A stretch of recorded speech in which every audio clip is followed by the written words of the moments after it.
You know, I was wondering, do you like pineapple on pizza? You gotta put me on the spot here, don't you? Yeah, I do. Alright, Joel. Here's my official stance on pineapple on pizza. I'm gonna take cover for this one, so. I've had it before. I didn't hate it. I see why people dislike it. I see why people like it. We live in a free, stinking country, and if you want to put pineapple on your pizza, you can. And if you don't want to put pineapple on your pizza, you shouldn't have to. I prefer diced tomatoes, to be honest. Better way to get that sweet kind of juice to it. Travis for president! Yeah, no, actually, I have a genetic predisposition against it in my back. It's this thing called a spine. Ooh. Boom!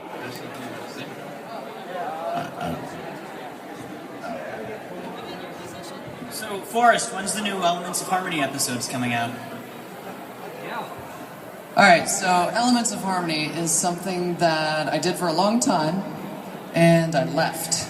Snowblitz has taken it over, and he is working on creating a new series with it, and kind of revamping it a little bit. For me, it was kind of getting to the point where it felt like beating a dead horse. No pun intended. And it's just, when you do something for a certain amount of time and it gets to that point where you sort of feel like it needs to die, it's probably time to step away. And for me, that was the right time for me to leave. So unfortunately, I won't be coming back to that. I might do something similar to it at some point, but yeah, unfortunately, you just kind of have to wait for Snowblitz to revamp that and get it out. All right, Forrest. So, are you thinking of ever possibly, maybe even with the talented guitarists that you have here, Forever Free and Luna, doing Trixie live at a con? Will I ever perform Trixie live? Yes. I don't think... did we? Blue is informing me that I did Trixie live at Winnie. I mean, I was at Winnie and I asked you about it. I don't remember this. Trixie's one of those songs where it's really long and convoluted, and I can't remember the lyrics to Join the Herd, so... Oh, it was the wedding. That makes sense. So we did it at the wedding, which was okay because we had a cheat sheet. So Zeta and Rosie got married this past year, and a bunch of us came and performed at their wedding because we're all friends and all that stuff. So we wound up doing Trixie, but I had a cheat sheet, so I was able to actually get through the song. One of the things that people know is that I don't remember lyrics very well at all, which is why it's so helpful to have like 50 people in the audience all singing the lyrics, because it's like, great, if I forget, I'll just be like... If I'm still here, right. I also heard that you went crowd surfing, but you didn't quite get to sing an entire verse of Discord this time. It's like, oh, I'll just try. Okay, why wouldn't I? Right. That's about right. Well, last year, I jumped out and crowd surfed while it was during a verse. And this time I waited for like the little dubsteppy part, just to kind of take a break. There wasn't really much of a verse to sing in that time span. Hopefully by then I'll be Yeah, it was a crowd surf was a crowd surf. I'm just glad that people had my back, or my front in this case.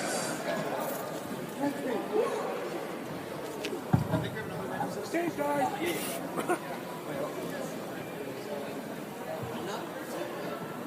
Okay.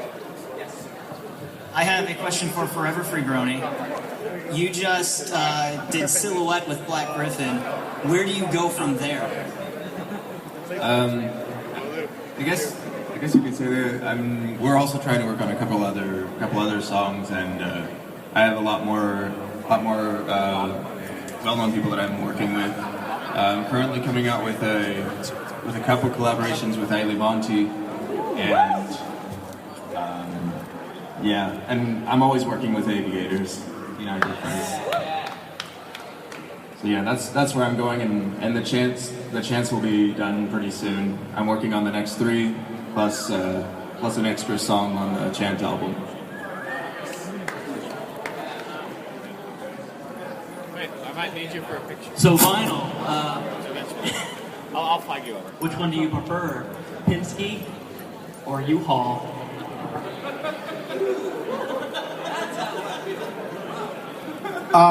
So Penske or U-Haul, huh? Wow, would you look at the time? My flight's in an hour. See y'all next year.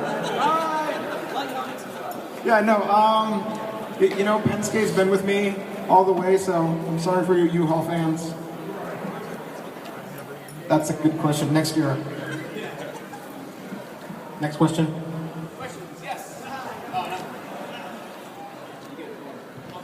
I have a question for Luna Jack's and Blue Nose Reindeer. I'm a huge fan of the song Stars, and I was wondering if someone could tell a little bit about the creative process behind that song. Well, where's Josh?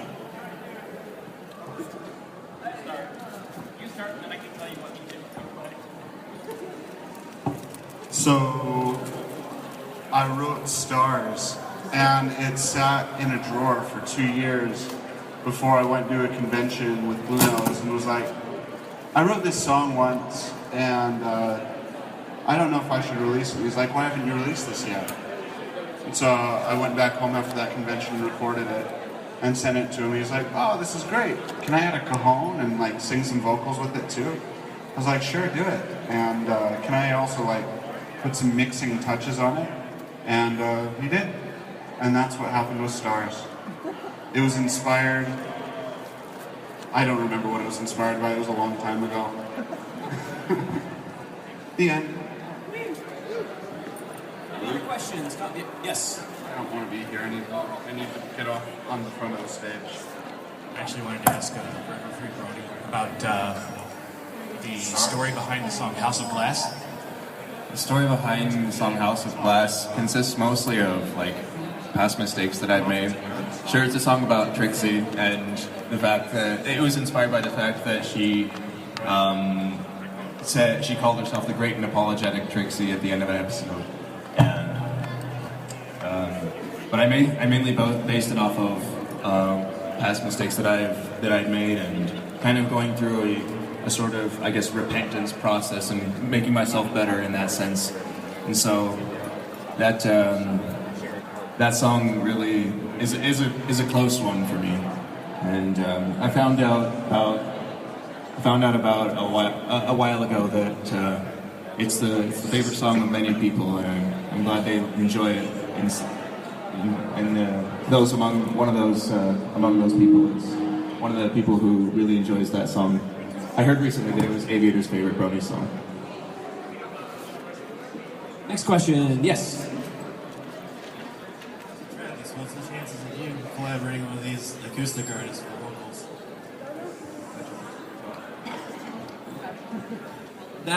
If that was true, then I would never have sung on my tracks. It's not a bad idea. The key is I would have to. Well, I just hate everyone. That's the thing. I would have to write more lyrical songs, to be honest. And lately, I've been on kind of an instrumental kick. Like I spent all of September working on. It was supposed to be a full EP, but I only did about 3 songs. And only one of them actually had full-fledged lyrics. The other one just had like a little vocal in it, and then I played that last night. So Travis, you can remember what happened in September? Where did everybody go? I actually don't know the words to that. Wake me up before you go. Wake me up inside. Can't wake up. Yeah. Wake up. Well, now do you remember Dancing in September? But yeah, I would just need to write more lyrics and stuff before I had more vocalists. Thumbs up from the back. Much appreciated. Yeah. You're the real MVP. All right. Next question. I have a question for back here, actually. So, for those that can't see me, I'm over here. Hi. So, for all the musicians that are here, where do you want your music to go in the next 3 or 4 years? Oh boy. I think I'd like to get signed. I think I just wanted to get to a place where it's supporting itself. Ideally, I'm not really sure like where in terms of geography or like where it's released so much as it'd be really nice if I could not have to have a day job. I'm a bit of a pipe dream, but I would just like to. I think I see it going a little bit more. That's a really good question. I don't have a good answer. I don't know. I think I just want to see it kind of get more more to the professional realm, I'd like to start releasing CDs where I'm not necessarily there to hand them to someone, you know? Just try a couple different genres, a couple different things, but I don't really have a set in stone direction yet. 3 or 4 years. This is that kind of question where it's like, where do you see yourself in 5 years? Yeah. Breathing with a roof over my head. Goonie? Well, I know where I'm going to be, but I hope I'm after that. I hope I go in a different direction, because like when I was in Argentina, I actually wrote over 100 songs, and so I have basically my work cut out for me, and I'm going to be releasing 2 songs a month, which will be so. I'll definitely be releasing music every year for a long time. But after that, I hope after I'm done, you know, writing my own songs, I'm hoping to do like soundtracks for movies and stuff like that. I've tried to work my way up in using orchestral stuff, and it's been a blast, honestly. And that's what the chant songs have kind of inspired me to do, I guess. I realized that it was another thing that I was pretty good at. So that's the direction I hope to take. Jax. So songwriting has always been more of my way of journaling my life than anything else. And so for the future, I hope to continue being able to write songs based on life experiences and things that make me feel things. And that's about it. Final. I don't make music. That's it, really. All right. For me, I have no clue. I write music when I'm inspired. It's kind of like Jax. When there's things going on in my life that are particularly interesting to me, and you know, there's a lot of things kind of happening, and you start to get inspired, and you just have to write things down. You have to kind of journal the experiences that happen to you. Or when you get really excited about a topic and you just kind of want to explore that topic, that's when I start to write music. And for me, the next few years, it's pretty much exactly what Travis said. I hope to have a roof over my head. Hopefully I can pay my bills. Music isn't exactly the primary focus for me, but, you know, continuing to do artistic pursuits, continuing to mix technical engineering type stuff with artistic things and, you know, vlogs or music or, you know, filmmaking or whatever it winds up being. I'm hoping I can continue to have an artistic outlet. Killscreen. I don't really know. Music's always been a part of my life for as long as I can remember, but it's always been something super fun. And I don't think that I'd ever want to ruin that by creating it as a job.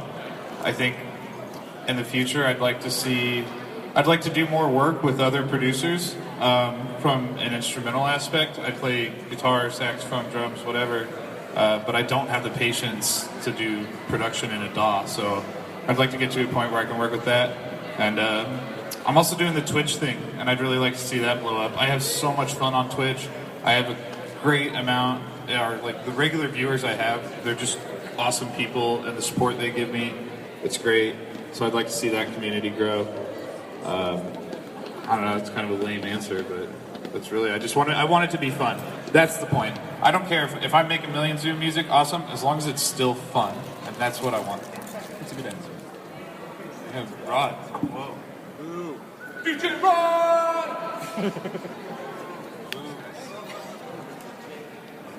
All right, so let's see, next 4 years. Well, right now, I'm really getting into music production and stuff in FL, but the main issue is I'm in mechanical engineering school right now, and it takes the majority of my time. So once I'm slowly working on music, trying to get more and more stuff out. I originally came in wanting to, you know, produce bangers and that kind of stuff, but I've sort of been kind of finding a love for sort of more euphoric-y UK hardcore kind of stuff. So if anybody knows the name Stonebank, I've been sort of making music sort of along those lines. As far as DJing goes, I've found ever since Midwest Brony Fest, I found like a whole new love for DJing, that kind of stuff. I've been doing so much stuff on Ponyville FM, and don't plan on leaving anytime soon. Been doing bigger and bigger